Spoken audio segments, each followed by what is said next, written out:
I love your podcast. This is gold. This is where it's at. Ben, welcome to the Bits of Gold podcast. Thanks a lot for having me, Danny. It's a pleasure, and I love the mission that you're on here, and so I'm really happy to be able to be involved. Yeah, appreciate that. I'm super excited to share your story today. Um, always love and appreciate, and truly like just get excited whenever I'm connecting with someone who took the leap, who left something that seems or at least appears to be extremely secure to chase after their own dreams, their own aspirations, and their own mission. So, really excited to share your story and dive in today. Awesome, thank you. Maybe just kick this one off. You could tell us a little bit about yourself, who you are, what you do. Sure. So I'm Ben Miller. I came out of college straight into a job on Wall Street. So I was at Goldman for 8 years trading foreign exchange derivatives. And so if you've seen my profile picture, that's where all my hair went. You know, typical trading floor job. It was an amazing place to begin work. You know, it's surrounded by brilliant people. Really a kind of pinch me situation in a lot of ways, but ultimately decided that it wasn't the route to my individual fulfillment of my own purpose. And so I decided to, pull the plug and start a startup. And so the current company that I'm building is called Chronifi. And what we do is we help people simplify their finances by understanding them in terms of what's ultimately most precious in life, which is time. Love it. How? Why did that become something of like great importance, significant importance for you to pursue building a company around that? Was there a moment? Was there something that happened in your own life? Yeah, I always had an entrepreneurial itch. You know, I grew up, my dad was and is an entrepreneur. And so that was something that I always found intriguing, but I, just was in a spot where I didn't feel like I had my idea yet, didn't have something that I was willing to go all in on. And so I read a book that was really impactful, which was titled Your Money or Your Life. And so I remember reading that a few years into my career, and it really changed the paradigm for me to thinking about money, not in terms of like this scoreboard, like how much money do I need to make sort of thing, but thinking of it more as really just bottled up time. Like what can it endow, what can it provide for me to be able to have time with the people that I love, time with the experiences that are most meaningful to me. And so anyways, I'd say that was a big catalyst, was reading that book. And then from there, beginning to discover like, hey, there's not really a program out there that helps people out with this. So how can I, go about building a program first to solve my own problem and then ultimately to bring it to a wider audience.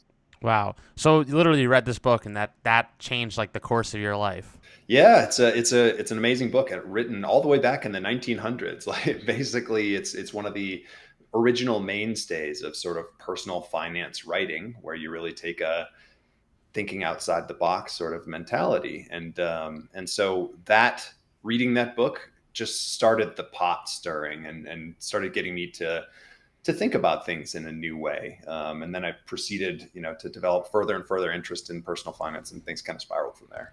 What would you say in the book was like what was it in the book? What was the main thing in the book that made you say, "Hey, I need to live differently, or I want to live differently," and to start actually pursue that? Because that's pretty powerful. That you read this one book and it changes the way you look at money entirely.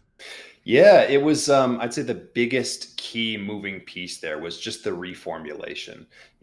That is from money, which is abstract and it's hard to understand, into time, which is ultimately that much more intuitive, and it's something that people can actually grasp. While you might say, "Hey, this coffee habit is going to cost you $150,000 over the course of your life," that doesn't mean anything to anybody. It's just this wildly large sum of money that probably almost nobody's seen physically in front of them at any point in their life. And yet, if you say like, hey, this coffee habit, for example, is going to delay your retirement by 9 months, that hits people right in the gut because they can imagine what it would be like to walk into their cube for another 9 months at the end of their career to support this habit. Now, that doesn't make spending money evil always and everywhere. Some things are just plain worth it, but knowing what the trade-off actually looks like in terms that you can understand, that was the biggest kind of upshot from the book, is seeing like, listen, all that money is just a route to time, is a route to being able to endow more experiences with the people that I love. Mm. Yeah, that makes a lot of sense. When you were at Goldman, it seemed so you started working at Goldman right after graduation and stayed there for almost a decade, maybe a little bit less than that. Yeah, 8 years. Um, Once you started to have these realizations and this understanding around money and thinking about it differently, how soon did you start to feel, hey, I want to take the jump, I want to leave and pursue my own business? And I guess how soon did you realize you wanted it to be around personal finance software, a personal finance tool that could help others? Yeah, it was really tricky, because the further you get into a career, the harder it is to switch tracks. I say that feeling a little bit of self consciousness, in the sense that I think of like my grandfather was at General Mills for 40 years, and so who am I to say that I'm getting long in the tooth with only 8 years at one company? But relative to our day and age, and relative to the cohort of people who joined the firm when I did, you start to look around and go like, man, where's everybody winding up? Because the original class that I came in with has gone on to other things.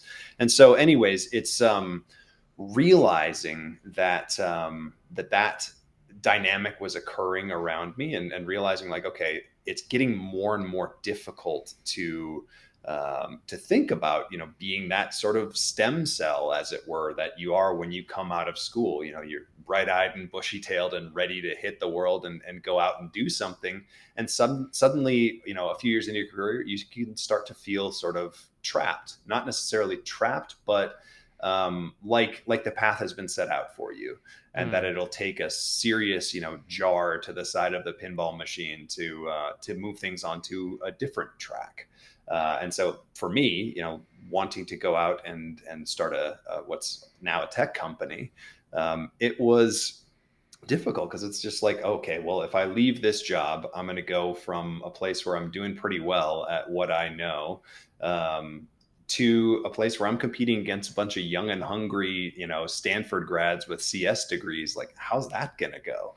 And so there's a lot of insecurity that plays into it. And ultimately, you just realize that, like, hey, if it's not me, then who? And if it's not now, then when? And that ultimately just kind of nudges you out the door. But I had to dot a lot of I's and cross a lot of T's to convince myself that it was even permissible to think about moving.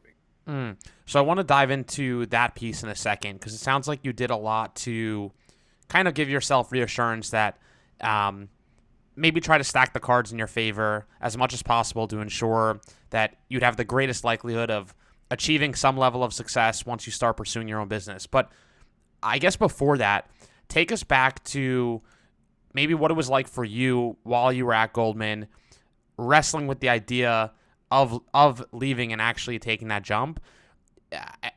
I know that you brought up, it gets harder as you get deeper into your career. I would say also with age, it just gets more challenging, because for most people, as much as you want to control it and can control it to a degree, your lifestyle does inevitably get more expensive as you get married, start a family, move into a bigger apartment. And I've definitely fallen guilty of this a little bit. Like when I was in my early 20s, I was able to keep my lifestyle so extremely low, where I was able to take the leap or take the jump or take any amount of risk almost, because the odds of things going badly and me being in like this position where I needed to pay that bill, it was so easy. Like I would always live in the smallest room, the smallest apartment. I really kept my lifestyle low. But now, almost 30 years old, married, going to start a family soon, like it's inevitable that there is that lifestyle creep. And I imagine that that's extremely challenging, especially once you've already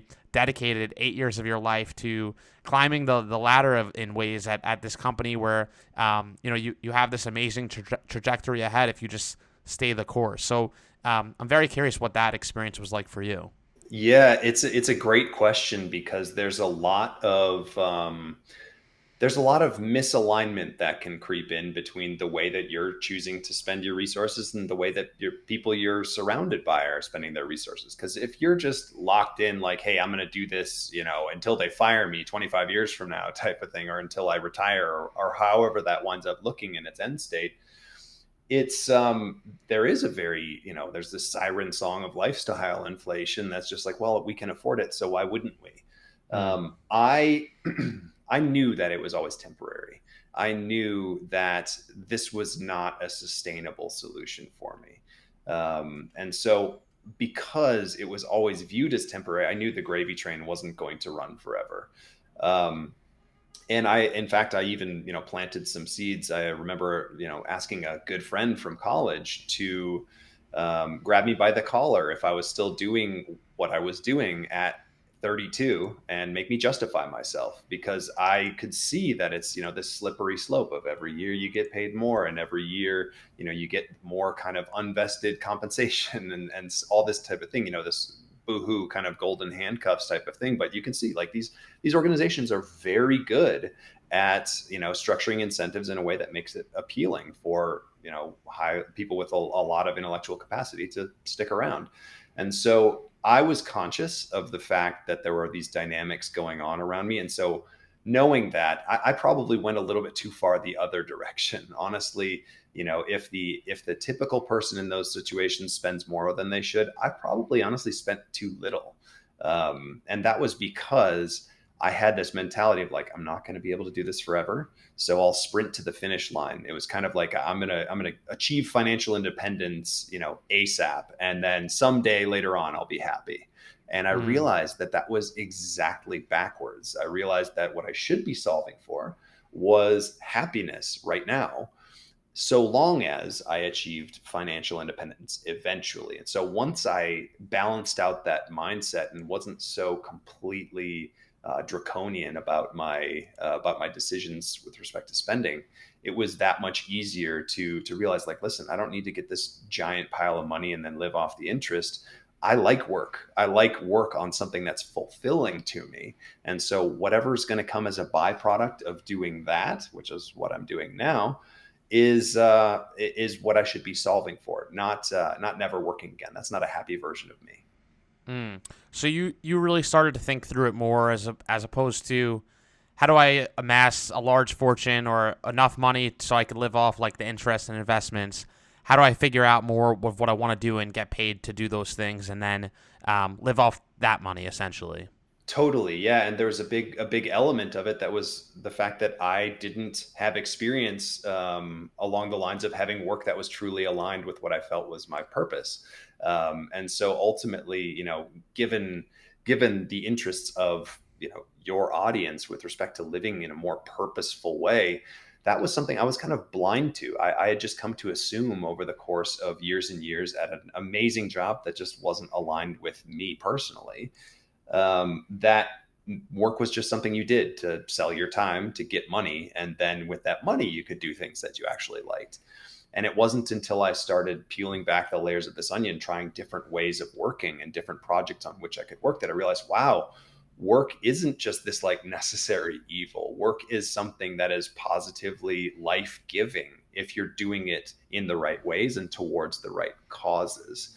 And so that was an eye opener, because honestly, I thought maybe that was just some millennial pipe dream. I thought maybe that was just too good to be true. And when I saw it, then I grabbed onto it. Yeah, I think you bring up a lot of awesome points, and I'd say definitely, like over the last decade, I feel the conversation around doing meaningful work, and work that matters and means something to you, and having some form of alignment in doing purposeful work has become a greater piece of the conversation. Whereas, like my parents' generation and our grandparents' generation, it was more just like, you traded your time for money. And I think back to the times were so different then, right? Like, I think fortunately now, I think a lot of people, like I think back to my grandparents, and like they were just trying to make ends meet. And obviously there's still a lot of people who are in that situation today. But I think a lot of people also have with like the explosion of the internet and just the times we're living in,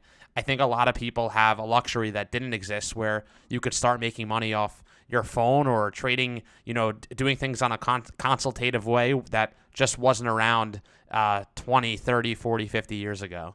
Totally. It's a completely changed landscape is what we're confronting now. And it's one where, in a lot of cases, some parts of the way we've structured our society have yet to catch up with the other. 'Cause the other side of that coin, for example, is that in our grandparents' generation, there was an understanding, why people were so loyal to their companies was they had these defined benefit pension schemes and things like that. And there was much more of an atmosphere of like, okay, we're going to take care of the whole person because we want this person charging for us for decades.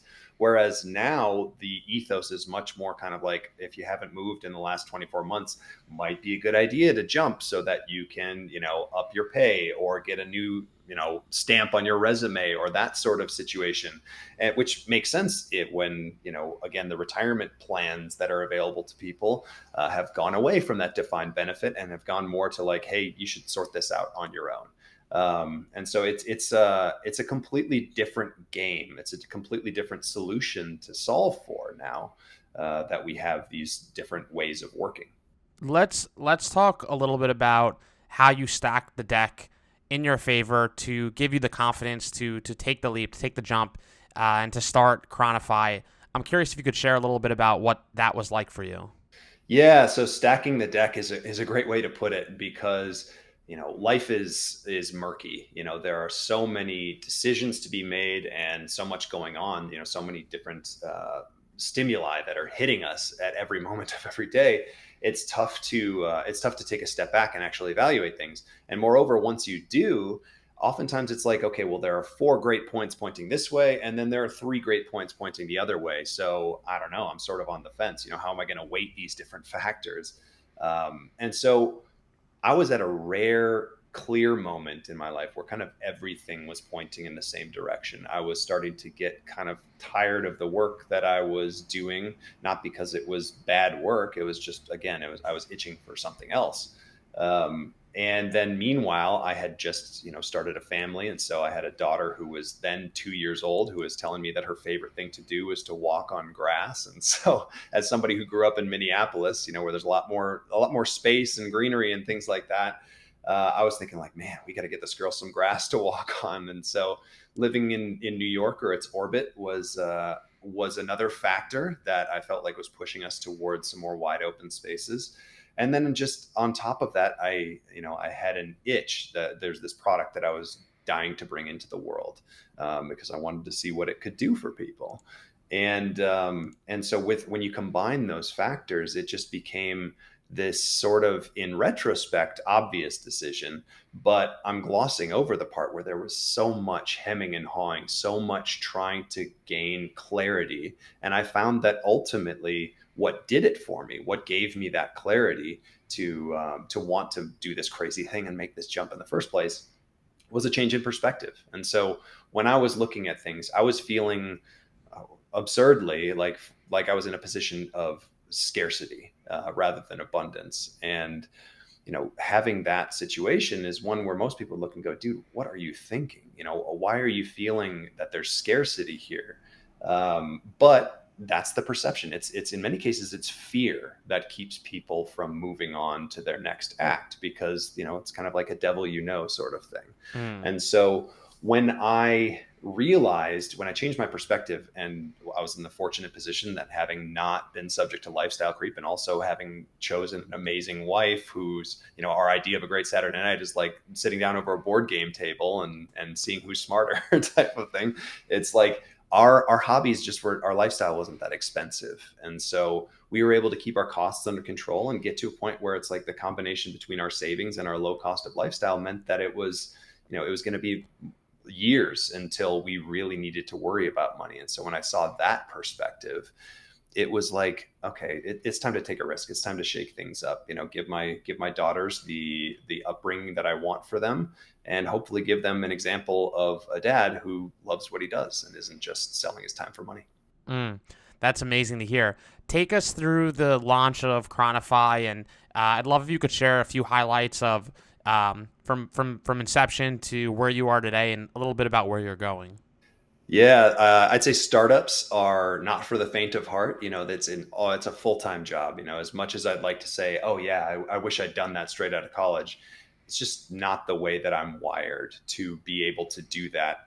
When I haven't gotten experience in the real world, because ultimately I built this company to solve my own problem, and I wasn't aware of that problem until I had experienced the real world. And so starting the company, it's an emotional workout. It'll be 3 weeks of like, oh man, what am I doing? This doesn't make any sense. I got to get a real job, followed by like the best 48 hours in company history. And so when you zoom out and look at like the past 6 months, for example, then it's like, oh, wow, things are really going pretty well. But the lived experience of it is harrowing. It's all consuming. It's something where I wouldn't necessarily advise entrepreneurship to someone who wasn't irrationally passionate about the achievement of the mission. And so the deep, like the wellspring that I draw upon is this desire to see human capital reallocated to its highest and best use. That's why I was so excited when you popped onto my radar, was because our missions are shared in that perspective. We want to see people pursuing purpose. In my parlance, it's kind of like seeking meaning over money. That sort of phenomenon is something that I just wanted to see more of, and ultimately I settled on this company as my best tool with which to do that. How to come about like actually launching the business and making a business out of this?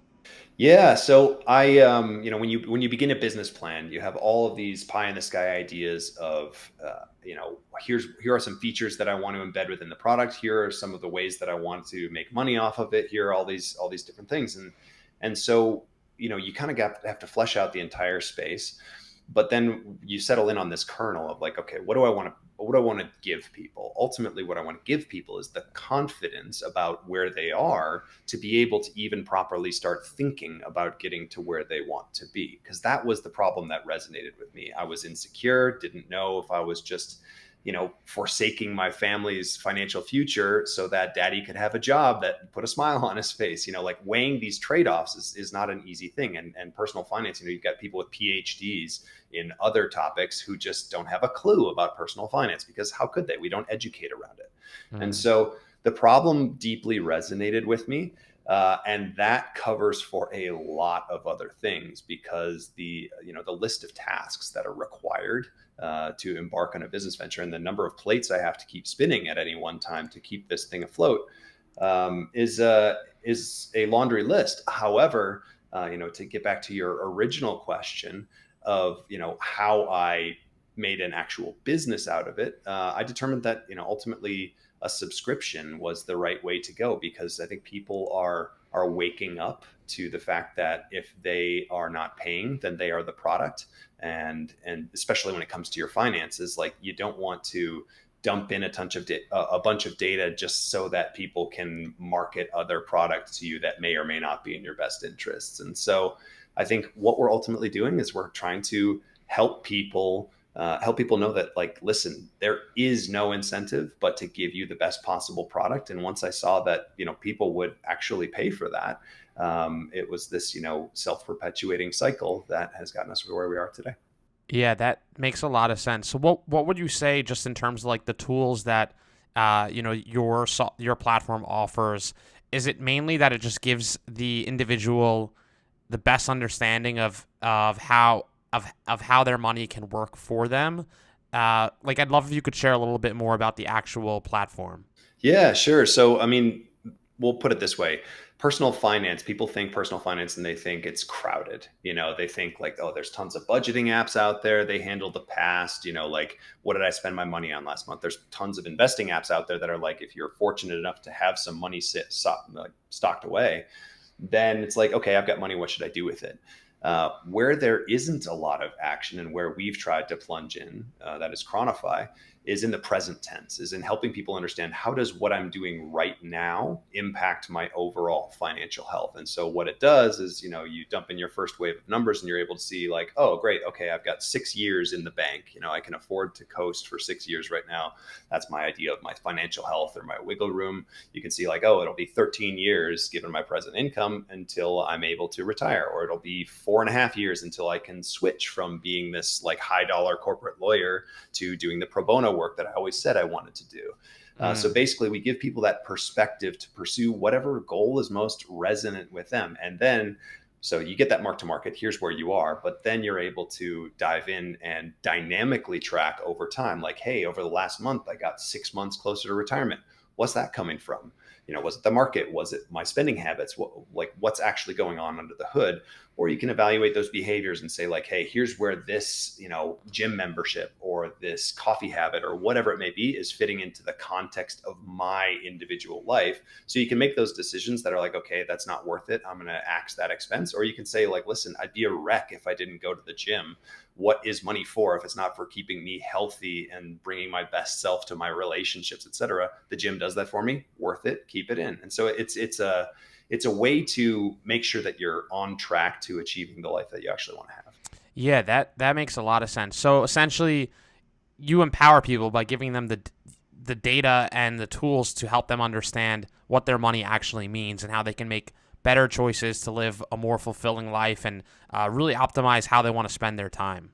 Exactly. Because, the modern person is in many cases is fortunate enough to be more time starved than money starved. And so you're in a spot where it's like, what you want. You just don't know where you are. And so the first step of figuring out how to get to where you want to be is figuring out where you are. And then, you just make that next right step. Do you, do you think most people have a similar viewpoint as it relates to like money, or do you think that that's something that comes with time or experience, or you think it's just a mixed bag and some people want to accumulate as much money as possible and that's their motivation, and others are more motivated by optimizing for their time? I'm curious what your take is around that. Yeah, I think there are definitely different perspectives. It's funny because some people, when I say, well, you shouldn't be thinking about your time, your money in terms of money, you should be thinking about it in terms of time. Some people are like, dude, what are you smoking? Because I want some. And then other people are like, oh yeah, that's the way I've always been thinking about it. So different people are certainly wired in different ways. And so I've only ever been me. So what do I know about the way that other people think? However, I've been me for long enough to see that, temporally, my views on money have shifted dramatically over time. I've gone from somebody who was scrimping and saving and really trying to, get to the finish line as quickly as possible, to somebody who's now embraced a lifestyle that is much more even keeled and much more does a better job of acknowledging my own humanity, in the sense that, listen, we'd like to think we're robots and that if we have the right programming, the right code, then we'll just we'll just process it and then we'll get to where we want to be. But we have to pay attention to our humanity, which is like, we need to stay motivated. We need to stay fulfilled along the way. And that's a big part about, why plans that look great on paper don't necessarily wind up working out in the long term. Because if you're trying to lose weight, for example, and you just say, okay, yeah, that's fine, I'll just have, 1,200 calories of soy lent for, for the indefinite future until I've hit my goal weight, people are going to do like, okay, yeah, great plan. I'll get there in a couple months. It's going to be awesome.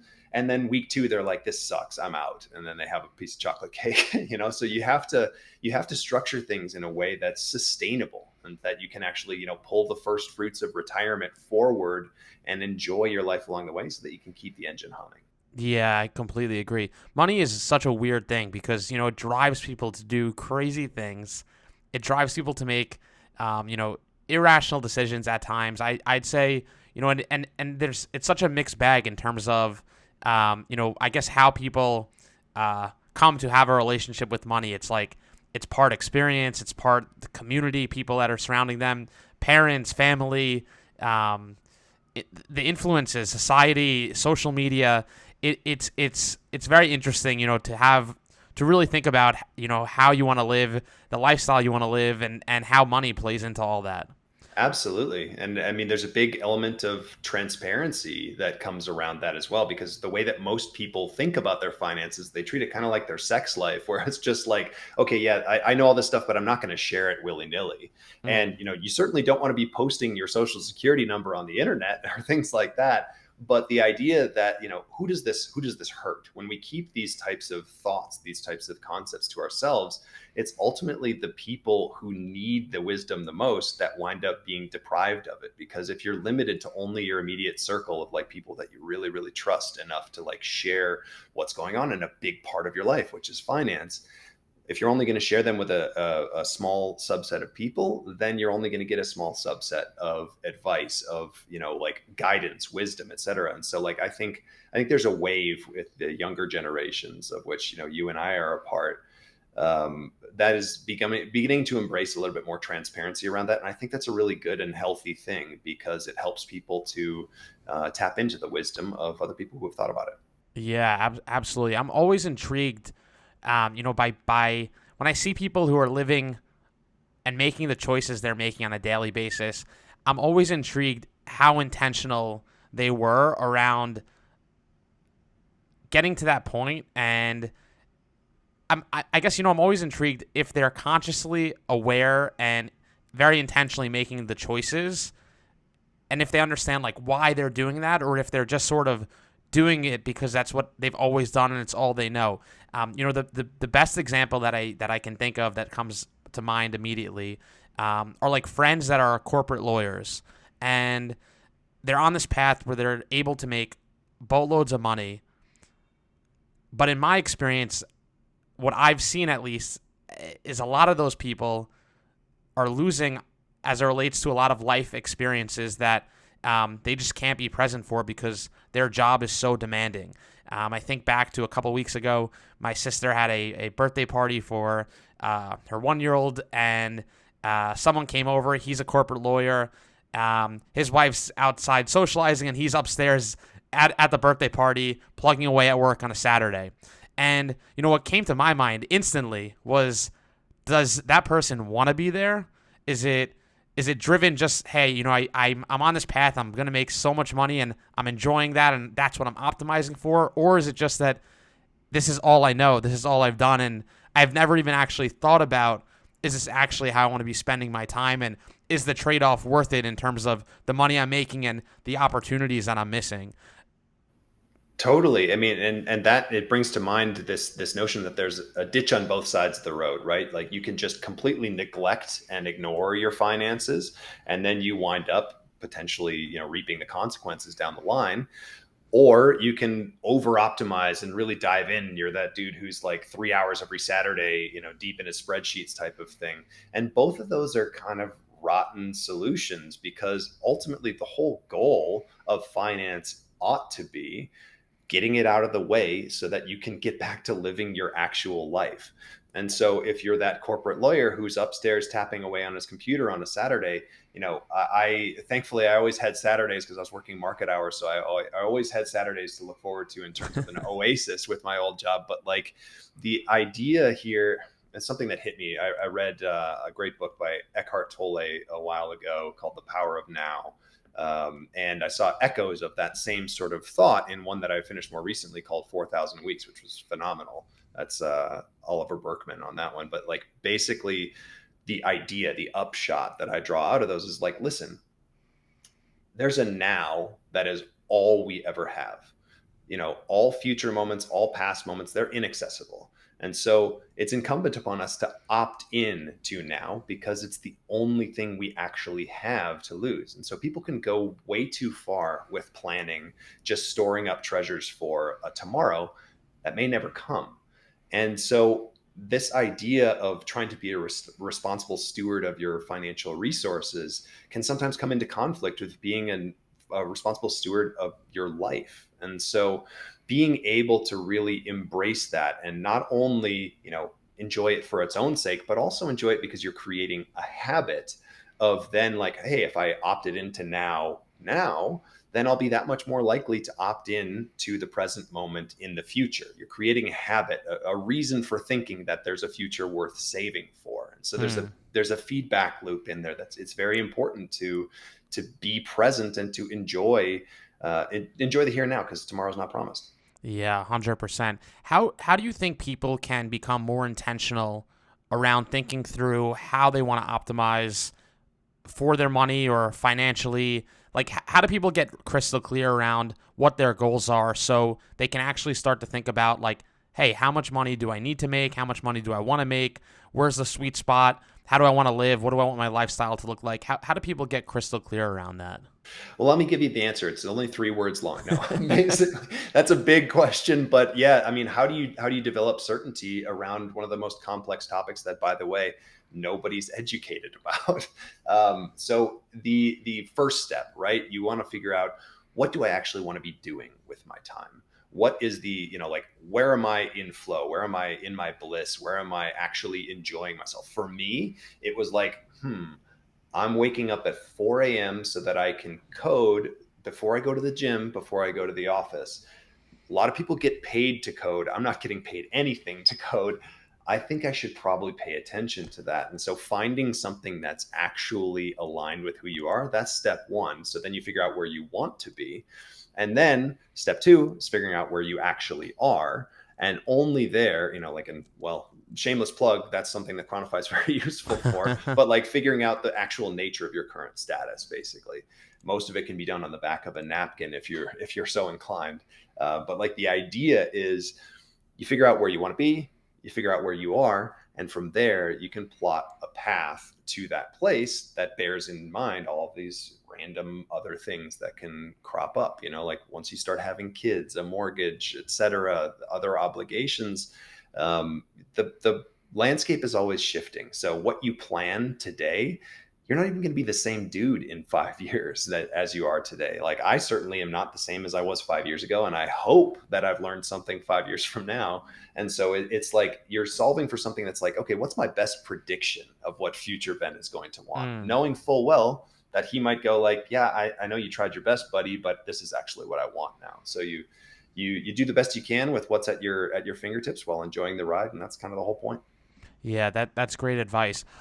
Obviously, you've thought about money extensively, and in many ways I'm sure you think about it on a day-to-day basis and trying to further build the best platform to help your customers. What wildly held belief around money would you reject?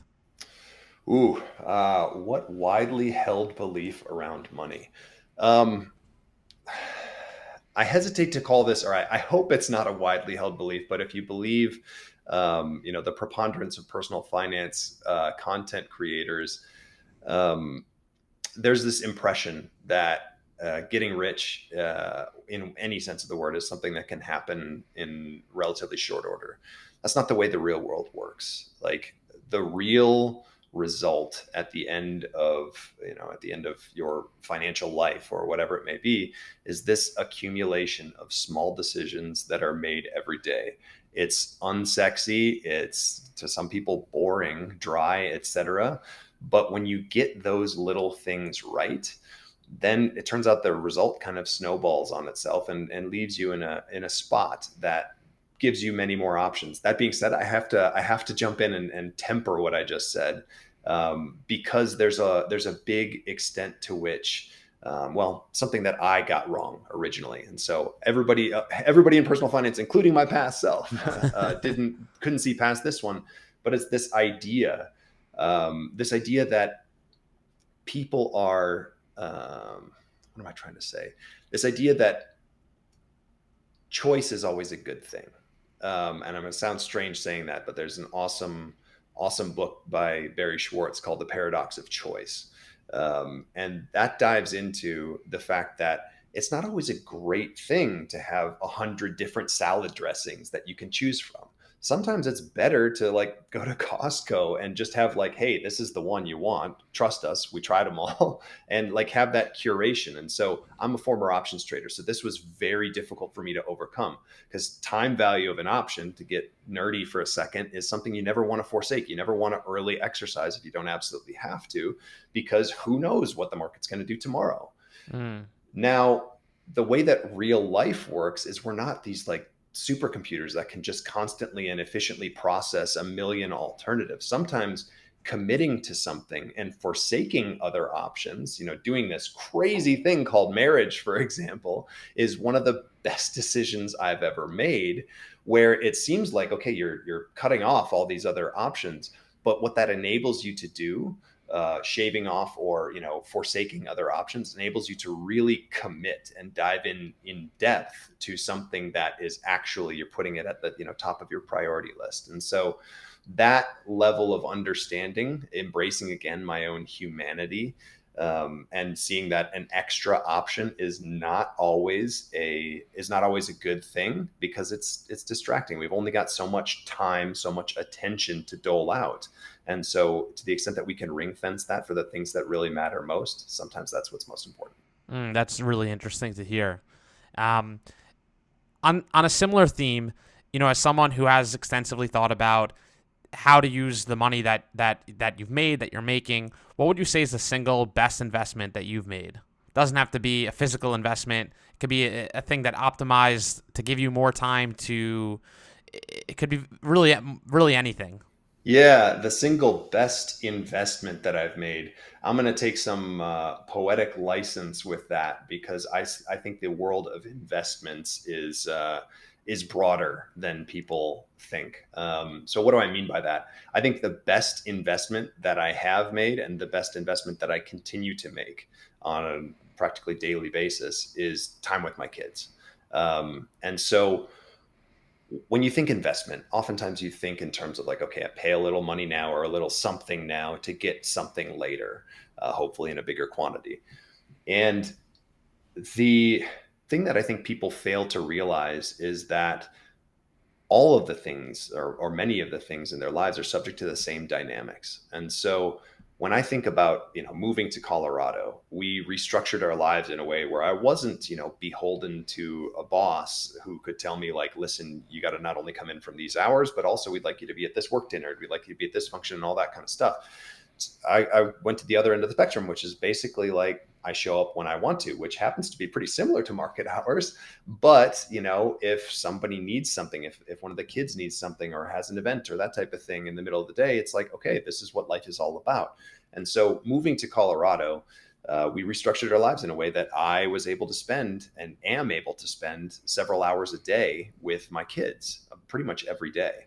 And I've already seen with my youngest, who's now 2, that time served, as it were, has just resulted in this magical relationship, which is different in quality and almost different in character from the ones that I had with either of her older sisters at that similar age, just because time spent with this growing human, it winds up being a really, really important thing. And so I'm tremendously grateful that I've invested that time in that relationship, and I'm committed to continuing to invest in it, because kids are a pretty magical part of life, and I'm not only enjoying the now, or I'm trying to enjoy the now. Parenting is not all sunshine and puppy dogs, but trying to enjoy the now, while also acknowledging that all I can do for my kids is to give them an amazing relationship with their parents, so that they know that they can continue to call on that for the rest of their lives. Yeah, that's very powerful. I think it goes back to. I just want to highlight, obviously, the intentionality, right, behind being very clear on what you want, the lifestyle you want, your goals, and what you want to optimize for. I think back to a lot of my childhood. My dad traveled a ton for work. He was probably gone for 3 months out of the year, if maybe even a little more. And I think back to that, and as I think about the family that I want to eventually start, like, that's not the life that I ultimately want. And just again, just being very crystal clear and setting your intentions around what your goals are, and then trying to map your life in such a way, can be extremely empowering to ultimately live the life you want to live. Totally. It's incredibly important to have those priorities, but then, step 2 is acting on them. Yeah, 100%. We covered a lot of bits of gold around living on purpose, around putting your finances first in regards to what your goals are and actually optimizing for those things. Are there any bits of gold that we have not covered that you'd want our listeners to hear? I think we've done a good job of speaking about, the way that you spend your time, thinking about the way that you think about your money. One thing that I just can't get away from, because it's ultimately kind of the whole meaning, as it were, of all the above, is just human connection. Um, all of this stuff is moot if we don't invest in actual relationships with the people who surround us in our lives. And it's not just I'm going to do this now so I can get this then type of phenomenon.